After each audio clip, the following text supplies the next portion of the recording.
So this is the fastest revision అనమాట. So నేను ఇందులో ఇంపార్టెంట్ టాపిక్స్ మాత్రమే చెప్పబోతున్నాను. సో అవి మీరు చదువుకోండి, ఓకేనా? చూడండి, first of all family planning ఎప్పుడు ఇనిషియేట్ చేసినారు? 1951. ఇది గుర్తుపెట్టుకోండి, ఓకేనా? సో ఇక్కడ ఏదైతే ఉందో ఎస్టీడీ, ఎయిడ్స్ ఇవన్నీ ప్రివెంట్ చేయడానికి ఇది యూజ్ చేసినారు. అంటే గవర్నమెంట్ అనేది చాలా మెజర్స్ తీసుకుంది, అవన్నీ ఉన్నాయన్నమాట. ఓకేనా? ఇది తీసుకొని ఫీటల్ సెల్స్ అనేవి ఇస్తారు. వాటిలో ఏమన్నా ఉన్నాయా డిసీజెస్, ఏమైనా సిండ్రోమ్స్ ఉన్నాయా, డౌన్ సిండ్రోమ్స్, అట్లాంటి కేసెస్ని ఐడెంటిఫై చేయడానికి యాంజియోసెంటసిస్ చేస్తారు. కానీ ఇది స్టేషనరీ బ్యాన్ చేసినారనమాట. ఎందుకంటే దీనివల్ల జనరల్ రివీల్ అనేది అయిపోతుంది. దీనివల్ల భ్రూణ హత్య అంటారు చూడండి, అది అనేది జరుగుతుంది అనమాట. అంటే గర్ల్ అని తెలిసినప్పుడు చంపేస్తున్నారు, ఓకేనా? Population explosion and birth control. ఇప్పుడు ఇండియాలో అనేది చాలా ఎక్కువ పాపులేషన్ అనేది పెరుగుతుంది అనమాట, remaining to all other countries. వరల్డ్లో ఇండియా పాపులేషన్ అనేది చాలా ఎక్కువ అనేది చూస్తున్నాం అనమాట. ఇక్కడ కొంచెం రికార్డ్ అనేది ఇచ్చారు, ఇవి మీరు చదువుకోవాల్సిందే. నేను చెప్పినా కూడా మీకు అర్థం కావాలి, మీరు ఒక్కసారి చదివితే మీకు అర్థమైపోతుంది, ఓకేనా? మెటీరియల్ స్టేటస్ అనేది ఇంక్రీజ్ చేసినారు. 18 years గర్ల్స్కి, 21 years బాయ్స్కి చేసినారు అనమాట, ఓకేనా? తర్వాత కాంట్రాసెప్టివ్ మెథడ్స్ అనేవి ఇంట్యూస్ చేసినాడు. ఓరల్ కాంట్రాసెప్టివ్స్ ఉంటాయి, ఇంజెక్టబుల్స్, ఇంప్లాంట్, సర్జికల్ మెథడ్స్ అన్ని కూడా ఉంటాయి.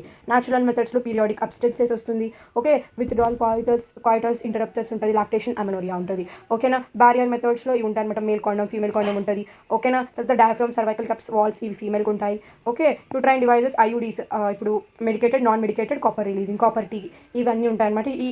ఇవన్నీ కూడా ఒక పేపర్లో రాసుకోండి, medicated, non medicated, copper releasing. ఒక 3 కంపార్ట్మెంట్స్ లాగా డివైడ్ చేసుకొని ఒక పేపర్లో టేబుల్ చేసుకొని స్టిక్కింగ్ వస్తే వాల్ మీద స్టిక్ చేసుకోండి. నేను కూడా అట్లనే చదివినాను అనమాట, ఓకేనా? సో ఇంప్లాంట్స్ చూడండి, స్కిన్ కింద అండర్ స్కిన్ మనం ఇంప్లాంట్ చేసుకుంటాం అనమాట. సర్జికల్ మెథడ్స్లో వసాక్టమీ, ట్యూబాక్టమీ వస్తుంది. వసాక్టమీ ఏమో మేల్కి, ట్యూబాక్టమీ ఏమో ఫీమేల్కి. ఫాలోపియన్ ట్యూబ్స్ ఆర్ ఇక్కడ వ్యాస్ డిఫరెన్స్ మేల్లో కట్ చేసి టై చేస్తారనమాట, ఓకేనా? అర్థమవుతుందా? MTP, medical termination of pregnancy, ఓకేనా? 40 to 50 million ఎంటీపీస్ జరుగుతూ ఉంటాయి అనమాట every year all over the world, okay? So different conditions ఉంటాయి ఎందుకు ఎంటీపీస్ చేస్తూ ఉంటారు. సెక్షువల్లీ ట్రాన్స్మిటెడ్ డిసీజెస్లో ఎక్కువ హెచ్ఐవి, గొనోరియా, జెనిటల్ హెర్పీస్, ఈ 3 అనేవి అన్క్యూరబుల్ అనమాట. ఒకసారి వచ్చిందా పోలేదు. వేరే ఉంటాయి, ఇవి కాకుండా వేరేవి అర్లీగా డిటెక్ట్ చేస్తే క్యూరబుల్ చేయొచ్చు అని చెప్తున్నారు అనమాట, ఓకేనా? ఎస్. సో ఇక్కడ avoid sex with unknown partners, multiple partners, always use condoms during coitus. About ఏమైనా డౌట్ ఉంటే క్వాలిఫై డాక్టర్ దగ్గరికి వెళ్ళి డయాగ్నోస్ చేసేయండి అని చెప్తున్నారు. ఈ 3 ఇంపార్టెంట్ పాయింట్స్ గుర్తుపెట్టుకోండి. ఇన్ఫర్టిలిటీలో ఏం లేదు. ఇప్పుడు ఎవరైతే వాళ్ళ చైల్డ్ అనేది బర్త్ అవ్వరు, వాళ్ళు టెస్ట్ బేబీ ఇట్లాంటివి ఉంటాయి కదా, అవి చెప్తామంటే ఇన్విట్రో, ఇన్వైవో ఫర్టిలైజేషన్ ఉంటుంది. బాడీ లోపల అయితే ఇన్వైవో, బాడీ అవుట్ అంటే ల్యాబ్లో చేస్తే ఇన్విట్రో అనమాట, ఓకేనా? సో గిఫ్ట్ ఇవన్నీ ఉంటాయి. Zygote, intra Fallopian transfer. చూడండి, ఎప్పుడైనా గుర్తుపెట్టుకోండి, యూట్రస్లో మీరు ట్రాన్స్ఫర్ చేస్తున్నామంటే అది ఎక్కువ సెల్స్ ఉన్నట్టు, దానిలో ఫాలోపియన్లో ట్రాన్స్ఫర్ చేస్తున్నామంటే దానిలో తక్కువ సెల్స్ ఉన్నప్పుడు. ఎందుకంటే యూట్రైన్ అనేది పెద్దగా ఉంటుంది కాబట్టి ఎక్కువ సెల్స్ ఉంటాయి, అట్లా గుర్తుపెట్టుకోండి అనమాట మీరు. నేను కూడా అలానే గుర్తుపెట్టుకునే దాన్ని. ఇంట్రా సైటోప్లాస్మిక్ స్పామ్ ఇంజెక్షన్, సైటోప్లాజంలో స్పామ్ ఇంజెక్షన్ చేస్తారు. ఆర్టిఫిషియల్ ఇన్సెమినేషన్ టెక్నిక్ అనమాట. సో ఇది డోనార్ ఆర్ హస్బెండ్ తో కరెక్ట్ చేస్తారు. ఆర్టిఫిషియల్ గా వెజైనాలో ఇన్సర్ట్ చేస్తారు. దాన్ని ఇంట్రా యూట్రైన్ ఇన్సెమినేషన్ అంటారనమాట. సైటోప్లాజం ఇన్సెమినేషన్ అంటే ఇన్ ద ల్యాబ్ లో చేస్తారు. యూట్రైన్ అంటే డైరెక్ట్ వెళ్ళి యూట్రస్ లో చేస్తారు. దెన్ అర్థమవుతుందా? So emotional, religious, social damage అనేది ఉంటుంది, అడాప్ట్ చేసుకునేదాన్ని. కానీ మోస్ట్ ఈ ఐవీఎఫ్ ఇవన్నీ కూడా ఎక్కువ డబ్బులతో కూడుకున్న పని అనమాట. సో బెస్ట్ ఆప్షన్ ఏంటంటే అడాప్షన్ అనమాట.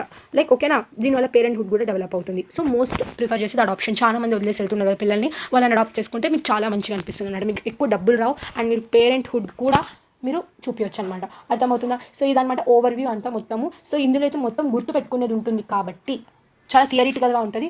సో ఓకేనా? డేటా అవన్నీ కూడా మీరు చదివితేనే మీకు అర్థమవుతుంది అనమాట, ఓకేనా? సో ఈ చాప్టర్లో ఎక్కువ టైం వేస్ట్ చేయాలని అనుకోలేదు, బికాస్ ఎక్కువ మీరు బట్టి కొట్టొద్దు అనమాట, మీరు అర్థం చేసుకొని చదవాలి. అండ్ ఆల్సో ఇయర్స్, ఇక్కడ చూడండి, ఇయర్లో ఎంత పాపులేషన్ ఉంది, 1900లో ఎంత పాపులేషన్ ఉంది, 2010లో ఎంత పాపులేషన్ ఉంది, ఇవన్నీ మీరు గుర్తు పెట్టుకోవడం కాబట్టి నేను మళ్ళీ రిపీట్ చేస్తే టైం అనేది వేస్ట్ అవుతుంది.